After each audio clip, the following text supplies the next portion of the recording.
Hubo una época donde las cartas Pokémon eran solamente un juego para niños. Las llevábamos a la escuela, las guardábamos en carpetas baratas, y muchas veces las intercambiábamos sin imaginar lo que ocurriría años después. Porque mientras algunos niños doblaban sus cartas, otros sin saberlo, estaban guardando pequeñas fortunas. Hoy, el coleccionismo Pokémon mueve millones de dólares alrededor del mundo.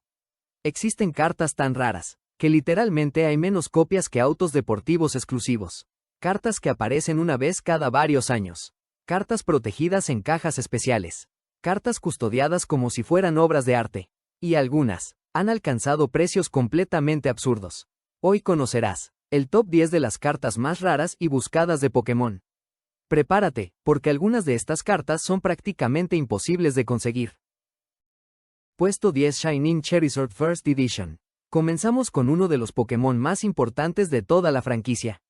Charizard. Pero no cualquier Charizard. Estamos hablando del Shining Charizard First Edition. Esta carta apareció en el set Neo Destiny del año 2002.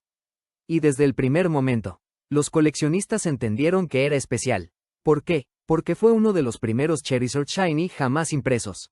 En aquella época, los Pokémon brillantes todavía eran algo relativamente nuevo. Y ver a un Charizard negro con un diseño tan diferente, simplemente volvió loca a la comunidad.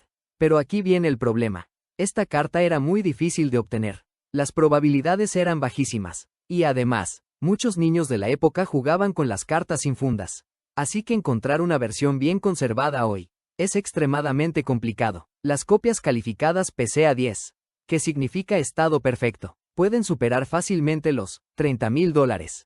Y sí, apenas estamos empezando. Puesto 9, Umbreon Gold Star. Si existe un Pokémon amado por los coleccionistas modernos, ese es Umbreon, y esta carta es prácticamente una leyenda. Umbreon Gold Star. Las cartas Gold Star fueron uno de los experimentos más raros de Pokémon. Tenían una tasa de aparición ridículamente baja. Algunos coleccionistas dicen que abrir una era como intentar ganar la lotería. Además, las Gold Star mostraban Pokémon Shiny fuera del marco tradicional. Algo revolucionario para la época. Pero Umbreon tenía algo adicional. Era uno de los favoritos absolutos de la comunidad. Oscuro, elegante, misterioso, y con un diseño increíble. Eso convirtió esta carta en una bomba para el mercado. Actualmente, una versión PCA10 puede costar entre $35 y $50,000. Y muchos expertos creen que seguirá aumentando de valor. Puesto 8, Tropical Wind Trophy Card. Aquí es donde dejamos atrás las cartas comunes, y entramos al territorio de las cartas trofeo. Tropical Wind Trophy Card. Esta carta jamás estuvo en sobres. No podías comprarla, no podías encontrarla en tiendas. Solamente era entregada durante eventos oficiales exclusivos realizados en Japón. Y algunos de esos eventos tenían cantidades extremadamente pequeñas de participantes. Eso significa que existen muy pocas copias. Pero además, muchas personas ni siquiera sabían conservar cartas en aquella época. Por eso encontrar una Tropical Wind en perfecto estado es casi imposible. Dependiendo de la versión, puede superar $50,000. Y algunos coleccionistas la consideran una pieza histórica. Puesto 7, número 1, Trainer Card. Ahora sí, entramos al mundo de las cartas míticas. La legendaria, número 1, Trainer Card. Esta carta no era para cualquiera. No bastaba con tener dinero. No bastaba con abrir sobres. Para conseguirla, tenías que ganar. Era entregada únicamente a campeones de torneos oficiales Pokémon en Japón. Eso automáticamente la convirtió en una de las cartas más exclusivas jamás creadas. Y aquí viene lo impresionante. Algunas versiones tienen menos de 10 copias conocidas. Imagínate eso, menos de 10 personas en todo el planeta poseen ciertas variantes. Eso ya no es coleccionismo normal. Eso es historia. Algunas ventas privadas han alcanzado más de $90,000. Aunque muchos creen que realmente valen mucho más. Porque rara vez aparecen en el mercado. Puesto 6, Lugia First Edition Neo Genesis. Para muchos fans de Pokémon, Lugia representa elegancia absoluta. Y esta carta es una obra maestra. Lugia First Edition Neo Genesis. Curiosamente, su rareza no viene solamente de la impresión limitada.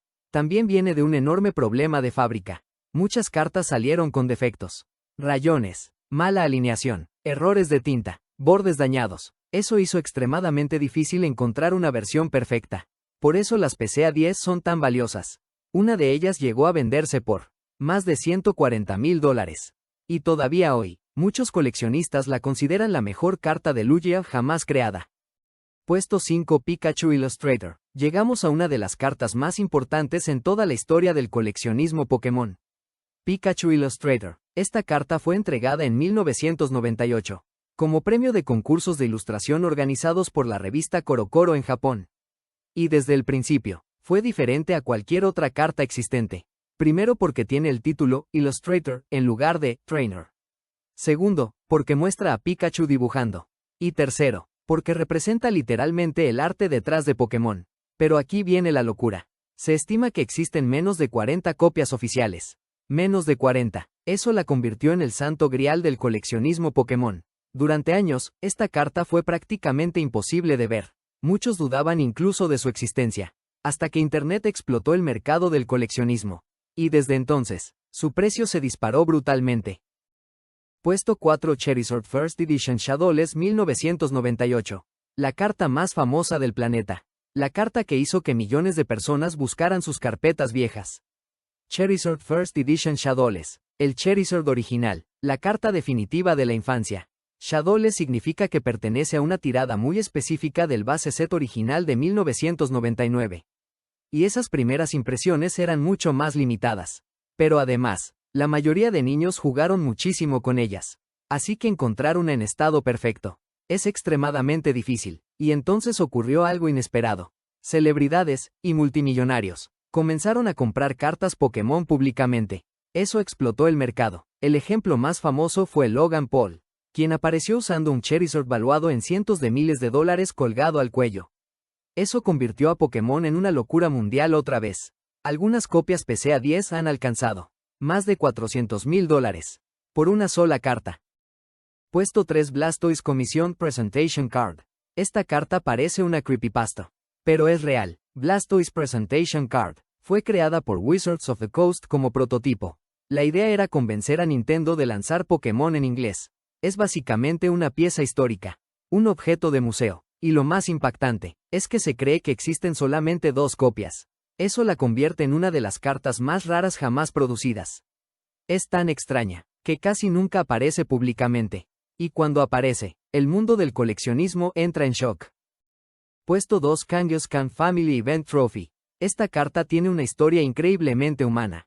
Kangaskhan Family Trophy fue entregada en un torneo especial de Japón, donde padres e hijos debían jugar juntos. Por eso aparece Kangaskhan cuidando a su bebé. La carta representa unión familiar. Y eso le dio un significado muy especial dentro de la comunidad. Además, las cantidades fueron muy limitadas. Y encontrar una en perfecto estado es extremadamente difícil. Las PCA-10 han superado $150,000. Puesto 1. Pikachu Illustrator PSEA-10. Sí, otra vez Pikachu Illustrator. Pero esta vez, hablamos de la versión perfecta. PSA-10. Estado impecable. La combinación máxima de rareza, historia, prestigio, estado perfecto y demanda mundial. Esta carta rompió récords históricos. Y una de ellas fue comprada por Logan Paul por aproximadamente $5 millones, convirtiéndose en una de las cartas coleccionables más caras de toda la historia. No solamente de Pokémon, de cualquier franquicia, una absoluta locura. Y pensar que hace años, muchos niños doblaban estas cartas, las rayaban o incluso las tiraban a la basura, sin imaginar que algún día valdrían millones. El coleccionismo Pokémon ya no es solamente nostalgia. Se convirtió en historia, inversión y obsesión mundial. Ahora quiero preguntarte, ¿cuál fue la mejor carta Pokémon que llegaste a tener? ¿Todavía conservas tu colección? Cuéntamelo en los comentarios. Y si quieres más videos sobre videojuegos, nostalgia, coleccionismo y cultura geek, suscríbete ahora mismo, porque esto apenas comienza.